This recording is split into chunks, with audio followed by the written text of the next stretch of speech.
کو حرمت حاصل ہے، باقی جانوروں کی جان آپ کسی ضرورت کے تحت لے سکتے ہیں۔ اسی اصول کے اوپر آپ بچوں کی ابارشن کو طے کرتے ہیں، یعنی جب کبھی ضرورت ہو جاتی ہے تو اسی لیے یہ بتایا گیا ہے کہ 120 دن کے اندر اندر آپ وضع حمل سے پہلے بچے کی جان لے سکتے ہیں۔ کیوں؟ اس لیے کہ ابھی اس کے اندر حیوانی شخصیت ہے، انسانی شعور اس کو نہیں دیا۔ تو اصل میں جان کی حرمت اصل چیز یہ نہیں ہے، اصل چیز وہ شعور کی حرمت ہے جس کو آپ انسانی شعور کہتے ہیں۔ اس میں کوئی پہلو رہ گیا ہو تو ضرور بتائیے تاکہ میں اس کی وضاحت کروں۔ جی جی بہت شکریہ استاذ۔ اس کو اگر آپ خلاصے کے طور پر کسی کے ساتھ بات کرنا چاہیں تو یہاں سے بات شروع کریں کہ یہ بات کہ کون سی چیز اخلاقی ہے اور کون سی چیز غیر اخلاقی ہے، اس کی بنیاد کیا ہوگی؟ اس کی دو ہی بنیادیں ہیں، یا مطالعہ فطرت اس کو واضح کرے گا اور یا اللہ کا الہام اس کو واضح کرے گا۔ تو مطالعہ فطرت بھی ہمارے نقطہ نظر کی تصدیق کر رہا ہے اور اللہ کا الہام بھی ہمارے نقطہ نظر کی تائید کر رہا ہے۔ مطالعہ فطرت میں سینکڑوں کی تعداد میں جانور موجود ہیں جو دوسرے جانوروں کے گوشت پر زندگی بسر کرتے ہیں، اور الہام یہ بتا رہا ہے کہ اللہ نے بعض جانور پیدا اس لیے کی ہے کہ ان سے گوشت حاصل کر کے ہم اپنی خوراک کریں۔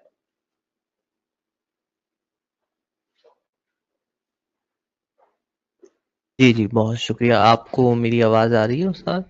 جی میں سن رہا ہوں۔ جی بیچ میں کچھ چند لمحات کے لیے آواز آپ کی تھوڑی بریک ہو کے آ گئی، بٹ آپ کا جو آپ فرمانا چاہ رہے تھے وہ سمجھ میں آ گئی بات۔ تو میں کوئی پہلو رہ گیا ہو اس میں تو آپ دوبارہ پوچھ لیجیے، کیونکہ یہ اہم مسئلہ ہے اور بہت زیادہ یہ سامنے بھی آتا ہے، اور آپ جس ماحول میں ہیں اس میں اور بھی زیادہ سامنے